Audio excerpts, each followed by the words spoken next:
Have you ever wanted to know what yoga is like because you've not tried it yet? You're interested to take the plunge but you've not done it, and it'd be maybe interesting to hear from someone who has?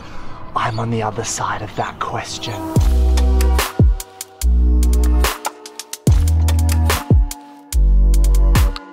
We're in the suburb of Long Jetty.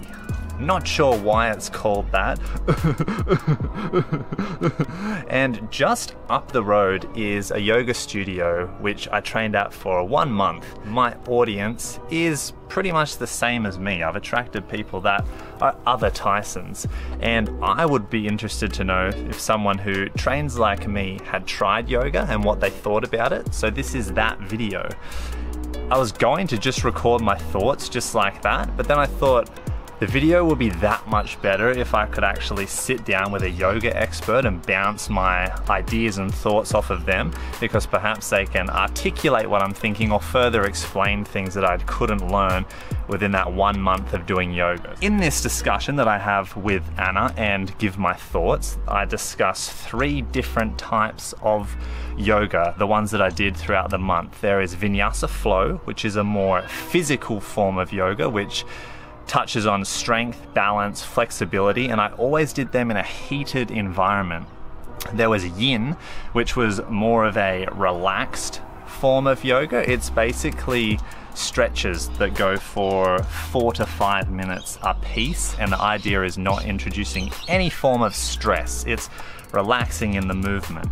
And then there is Kundalini, which focused a lot more, it was less physical and focused a lot more on the breathing and chanting and opening up the chakras in your body. So if you watch Avatar: The Last Airbender, these are the things within Aang's body he had to open up to achieve the avatar state, and he could never do it. The discussion takes place in the yoga studio, so it's a little bit echoey in there. I hope you enjoy it. Ask any questions down below. All information of the studio I'm at, which is Modern Organic, is in the description as well. Enjoy that interview. I'm done rambling. Let's hear my thoughts. Today we're here with Anna, and I'm just going to talk about my thoughts, how I felt yoga was and where it fits in my fitness journey currently. And if you're like me, you're interested in yoga, but just hesitate to take the plunge because it doesn't seem like the type of movement you'll put at the forefront of your training.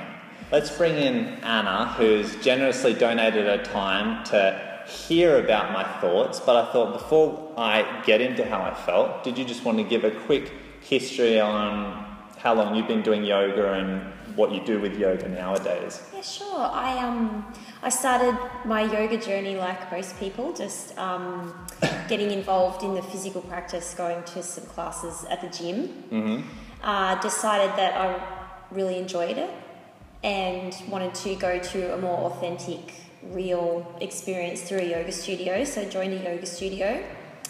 And as a result of that, got some really amazing instruction and learnt from some really great teachers, and decided to become a teacher trainer myself, originally just for my own practice. Yeah. So I went and did a 200-hour, and then from that became a teacher, loved it.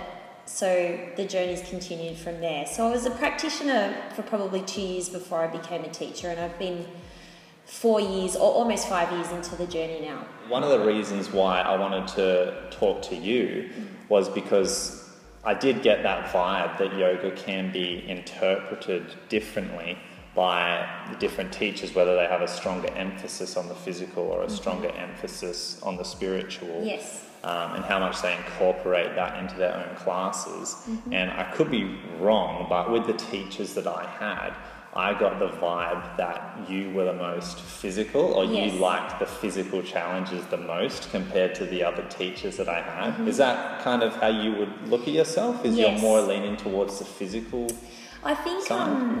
And you sort of touched on it then. I think when you teach a yoga class, you have to come from a place that's real from you.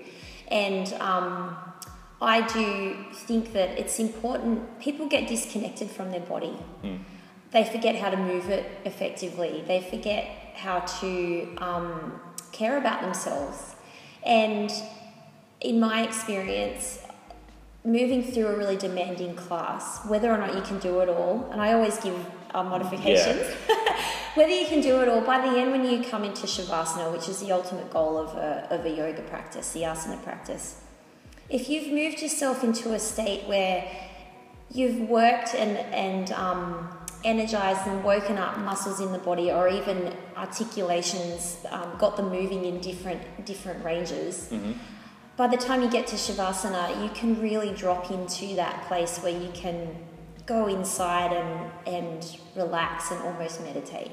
And just for me and maybe people watching, what is Shavasana? Shavasana is that's the Sanskrit term for corpse pose, and it's the meditation component at the end of any vinyasa, yin, any yoga practice, the asana practice, the poses, and it's the time for you to find internal peace really after moving, and that's meant to be the purpose of the actual physical movement, is so that you can be as still, quiet, still in the mind, quiet in the mind, and still in the body to just That's the ultimate goal of each session. Yeah, in my opinion it is, and I also think it's the best part. I'm kind of jumping ahead here, I feel, going into because I wanted to kind of talk about yoga from a physical and then a spiritual side, but given you mentioned it, the spiritual side, it's something that yoga addresses that I don't feel other movements do, and that's to its benefit. So I find when I'm doing Olympic lifting or when I'm doing my body weight training, I find that, for me, whether you use the word spiritually or mentally, they're good for me because they're de-stressors, because I get pleasure from doing my training. But they don't directly aim to tackle that spiritual side of people, but yoga does. So I found that very interesting, and I found I had a bit of resistance to it at the start, not because I didn't want to, but just because it's not something I've ever done before or thought about or aimed to try and find a piece from the session, which I just don't do in Olympic lifting and gymnastics. And at the end of your sessions and the others, I don't think it happened in Kundalini and Yin, so we're talking specifically the Vinyasa flow classes.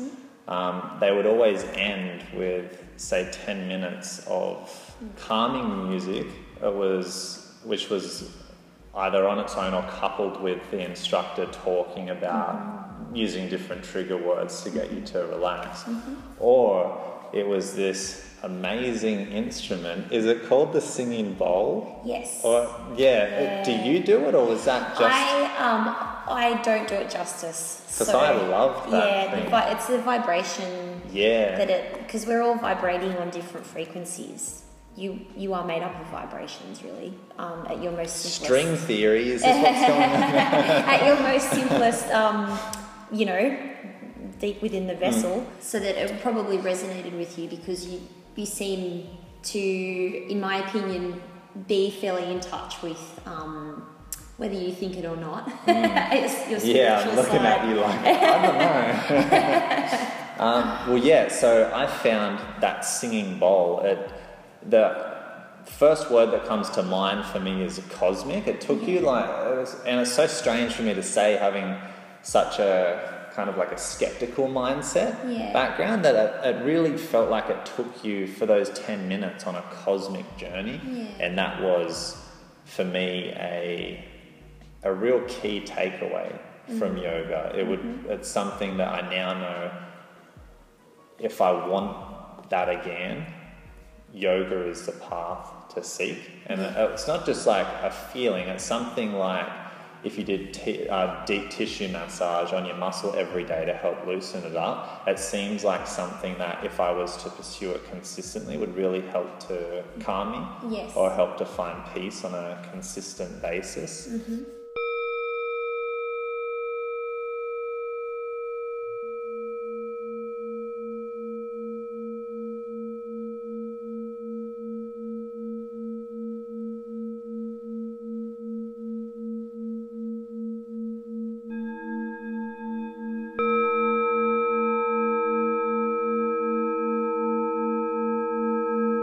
changing course just a little bit, I feel like the general public seem to associate yoga with flexibility and stretching.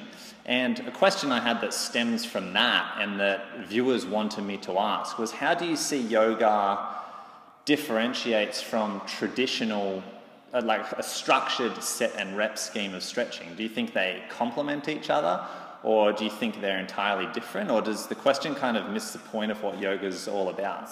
Obviously, lengthening and creating space in the muscles and your articulations, your joints, the connective tissues is a huge focus of yoga, because energetically and physically you store trauma in your connective tissue. So if you can create space, then you may have the ability to let go emotionally of something maybe weighing you down. Yeah. But in a class that isn't focused completely on stretching, which I would say would be yin, there should be strengthening elements to it, because you want to develop strength under stretch. You know, you increase the elastic potential of your muscles, they can contract more quickly if you're looking at it from a biomechanical, mindset. But there's a lot of wisdom in the practice of yoga that people don't get to experience, because it's almost esoteric knowledge. You don't get to experience it until you go and do a teacher training, or unless you have someone that you can talk to who has the understanding and the knowledge as well. Yeah. So, even sorry to interject. I went off there. Sorry, no, that's fine. So with because I was saying how it's associated by mainstream with just stretching. Well, that's not true. No. I've found that out just from the month that I did. Yeah. But how I was saying the question came about was, how does yoga compare to just general set and rep stretching? Even how yoga covers strength. It definitely covers strength. Yeah. But I'm kind of meant it from the same kind of question, like how does yoga differ to even set and rep structured strength training? Okay. It's a mindful movement, I would say. You can get the benefit that you get from yoga by going and doing sets and reps and then stretching at the end. Yeah. So you can do yoga that way. I wouldn't say it's not really yoga if you're doing it that way, it's exercise. Okay. Yeah. So yoga is mindful movement, which means you really focus on, and I know you do this when you're an efficient weightlifter as well, is focus on the breath, but it's about being in your body completely while you're moving. I was impressed by the fact that it was in such a simple form of just when it comes to breathing, that was a challenge to do, and it made it a challenge for me to want to seek to get better at it. And I mean, is that something you find a lot of beginners have trouble with, is the controlling of the breathing? Yeah. And what benefit do you think that gives you if you learn to control that? Well, the ancient yogis believed that you only had a certain amount of breaths. And so that was the whole point of slowing them down and prolonging them so that you could maintain life. But from like a energetic or subtle body, think about your central nervous system being your parasympathetic and your sympathetic. Your sympathetic nervous system is your fight or flight response, which is probably what was happening when you were holding the breath, thinking, I'm not balancing properly. You go into stress mode, release cortisol, and then it just puts your body into that state. And I was also prioritising hitting the position. Of course. Yeah. And you do that when you start as well. But then when you start to be able to control your breath, you tap in more to the parasympathetic nervous system, which is calming. All of your digestion works properly, heartbeat slows, it releases good hormones that you probably get, serotonin and all of those sort of things. And that ends up trickling off your mat, I find. Being able to find yourself in a stressful situation where in the past you may have been short of breath or felt worried, anxious, scared. And knowing that you can maintain this calm state of mind and that the time's going to pass. Everything changes, nothing's permanent. And that's another big learning point in yoga as well. Everything's a gift, really, like every inhale, because you've only got the one that you've got in that moment. I found that I touched on that. I don't think I could explore that too much in a month. I don't think there's enough time to really fully explore that, but that again is another reason why I would pursue yoga into the future. So just to summarize how I felt about it, I really enjoyed yoga.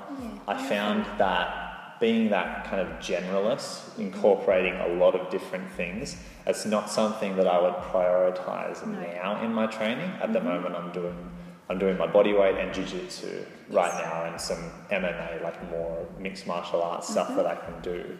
But I made a video maybe a year or two ago now, and it was my top 10 physical movements, which is just kind of a reference list for people to look at if they're interested in just moving better. What sports could they, or I call it physical activities, could they look up and then try to see if there's like a local one near them. And yoga was one of the movements on that list, and I kind of felt bad putting it on there because from people I respect that I've read or listened to or spoke in person all highly praise yoga, and I trusted and respected that, and also from what I'd seen it seemed like a very valuable movement. But I felt bad because I'd never done it, yet here I am saying, yoga, do yoga. So I was really happy that I got to do this month of it just to get that taste, to see if it is good. And I think it has, it doesn't perfectly align with everything for me naturally, because I don't think of things in that higher power, kind of that side of yoga. So I had definitely had a resistance to it in that respect. Not wanting to do it, just I don't know if I'll be like in to the classes, if that makes sense.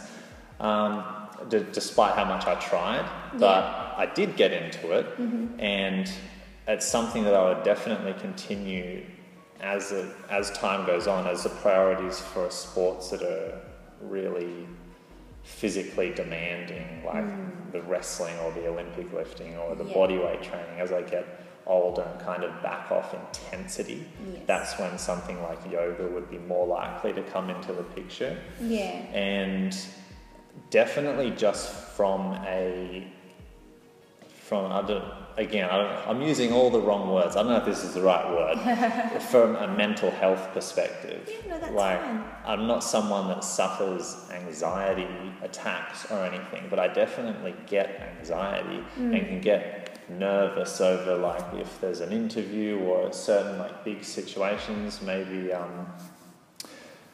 you become huge in the future and we have a second interview and I'm have starstruck. We can do some breathing, some pranayama activity beforehand. But I can just see how yoga would just help you deal with all those things. I'm pretty much just repeating in a rambling fashion what you just said before, how it helps to deal with moments and to let them pass. And I found that whereas all these other movements, I'm looking at them, seeing what they offer, and it's usually 100% physical. I found yoga was more, say, 50% physical, or maybe even less, and it was much more for the spiritual or mental side of it, and it would help me just to better deal with things. Life. Yeah, exactly. So they're the main things that I got out of it. It's not like you need to respond or anything, but is that kind of how you feel most people should think about it, or it's different to each person? I think just give it a go, be open, try it out, and if it's the physical movement that attracts you, then that's wonderful. If it's the mindfulness and the relaxation that gets you coming again and again, then that's wonderful too. And the thing is, I think with any kind of movement, particularly a movement with a philosophy behind it, is to don't force it, because you won't pursue it, and it'll be something that's a chore rather than something that you enjoy doing. Try not to practice from your ego. Just let it go. I feel like I'm pretty open-minded, and you might be watching this and thinking that you're pretty open-minded as well. But then when I was in the class, my first class, my initial reaction when everyone was doing the Ohhmm chant, I'll admit initially I didn't get involved in it because for whatever reason I was probably just like hesitant to be like, oh, they'll hear my voice. I couldn't do it. But then that was like, hey, check yourself. Like, you're here to try and learn these things that you don't yet know. So yeah, like even then I think I'm open-minded, and here I am resisting something that I came to learn more about. But even that's a good thing that you can identify that. It is, yeah. It just, I guess it surprised me that I was wanting to do it, but then resisting part of the practice, which doesn't make this sense. part of it, Yeah, exactly. At least as a beginner, you'd be open to everything, and some stuff will stick, and some stuff you'll then dismiss and say, "Oh, that doesn't work for me." So, thanks for your time today. Thanks for hearing me out as I tell you about my experiences. It was really good being able to kind of bounce those ideas off of you and just see how you respond, because I felt a little bit, even though I would have had a disclaimer at the start, like, here I am just doing it for a month and then talking all about it. It was great to have you by my side while I'm talking about it, someone more experienced. So if people want to know more about you, Anna, do you have social media or a website? Or you said you were running retreats now. Yes. It sounds exciting. I have a website, annamartinyoga.com, and it has my teaching schedule, my regular teaching schedule, workshops that I run. I've got one coming up actually on anatomy and yin and how to move around your articulations into postures that you may not have been able to access before. Anyway, and I'm Anna Martin Yoga on Instagram. Awesome. Yes. I'll put everything down in the description, so you can do that. And if you guys have any other questions, feel free to comment down below. If they're specific for Anna, I can reach out to her and get her response on any of the questions that you guys have.